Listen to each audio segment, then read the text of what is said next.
Behaviour অথবা যে ধরনের কাজকর্ম হচ্ছিল, আমি দুইটা তিনটা পয়েন্ট আপনাদের সাথে শেয়ার করতে পারবো। প্রথম কথা হলো তৌহিদ হৃদয়ের ইস্যুটা। তৌহিদ হৃদয়ের ইস্যুটা যেটা হলো যে তার সাথে একটা মাঠে ইনসিডেন্ট হয়, ওকে 2টা ম্যাচের জন্য সাসপেন্ড করে। যখন 2টা ম্যাচের জন্য তাকে যখন সাসপেন্ড করে তখন কিন্তু কোনো প্লেয়ার বা কেউ এটা নিয়ে কোনো কথা বলেন নাই। আম্পায়ার, ম্যাচ রেফারি মিলে তাকে সাসপেন্ড করেছেন। হ্যাঁ, ব্যক্তিগতভাবে আমরা মনে করতে পারি যে ডিসিশনটা ওয়াজ হার্শ, বাট এটা নিয়ে আমরা কিন্তু কেউ কোনো সময় কোনো কথা বলি নাই। তার কিছুদিন পর দেখলাম যে 2 ম্যাচ থেকে 1 ম্যাচ করা হলো, এটা বিসিবির করেছে। তখনও আমরা কোনো ধরনের কোনো কথা বলি নাই। তখন তৌহিদ হৃদয় একটা ম্যাচ সাসপেন্ড ছিল, না খেলে তারপরে সে 2টা ম্যাচ খেললো।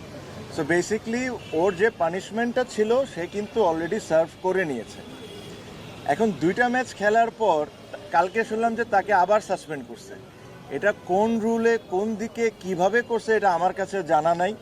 সো এই জিনিস নিয়ে আমরা খুব ওয়ারিড ছিলাম। এটা actually it was very funny. এটা কোনোভাবেই সাসপেন্ড হতে পারে না, বিকজ যে ছেলে অলরেডি সাসপেনশন হয়েছে, তাকে বিসিবি অ্যালাউ করেছে খেলার জন্য 2 ম্যাচ, তাকে আবার আপনি কিভাবে সাসপেন্ড করতে পারেন? সো এটা আমাদের একটা বড় পয়েন্ট ছিল। সেকেন্ডলি, কিছুদিন আগে আপনারা দেখেছেন যে গুলশান আর শাহিনপুকুরের ম্যাচে কিছু আনপ্লেজেন্ট ঘটনা ঘটেছে। আমরা এই জিনিসটা ক্রিকেট বোর্ডকে ভেরি ক্লিয়ারলি বলেছি যে দেখেন, যদি ওখানে কোনো ধরনের কোনো কারাপশন হয়ে থাকে বা কোনো প্লেয়ার কোনো রং ডুইংসে থাকে, আমরা সবাই চাই এটার শাস্তি হোক, আমরা এটার সাথে 100%। বাট তার মানে এটা না আর কাউকে এটার কোনো অধিকার নাই আপনি ওই 2টা ছেলেকে নিয়ে যায় মিডিয়ার সামনে তাকে দিয়ে অ্যাক্টিং করাবেন। এটা ওয়ার্ল্ডে কোনো অ্যান্টি কারাপশন বা কোনো জায়গায় এই নিয়ম নাই। আপনি ওই 2টা ছেলেকে বেজ্জত করবেন মিডিয়ার সামনে, সেম জিনিসটা অ্যাক্টিং করায়। So these are an insult towards cricketers. এই জিনিস নিয়ে আমরা এক ফোঁটাও হ্যাপি ছিলাম না।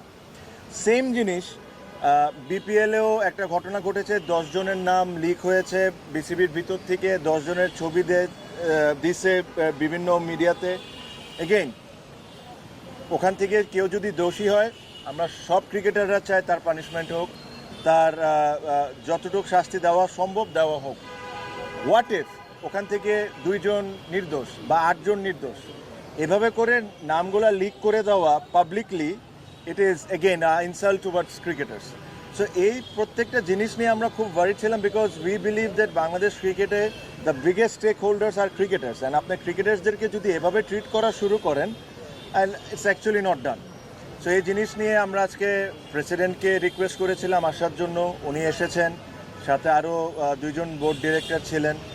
আমরা লম্বা চড়া ডিসকাশন করেছি, আমাদের পয়েন্টগুলো আমরা ওনাদেরকে বলেছি যে এই পয়েন্টগুলো নিয়ে আমরা আপসেট।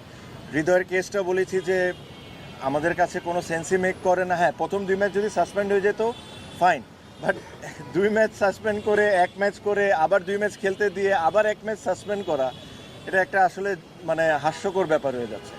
সো এই জিনিসগুলো নিয়ে আমরা তাদেরকে বলেছি যে আপনারা দ্রুত ডিসিশন নেন আর আমাদেরকে জানান, যেহেতু কালকে খেলা। আই এম শিওর ওনারা একটা সময়, আমার মনে হয় খুবই দ্রুত একটা ডিসিশন দিয়ে দিবেন, আপনারা সবাই হয়তো বা জানতে পারবেন, আমরাও জানতে পারবো।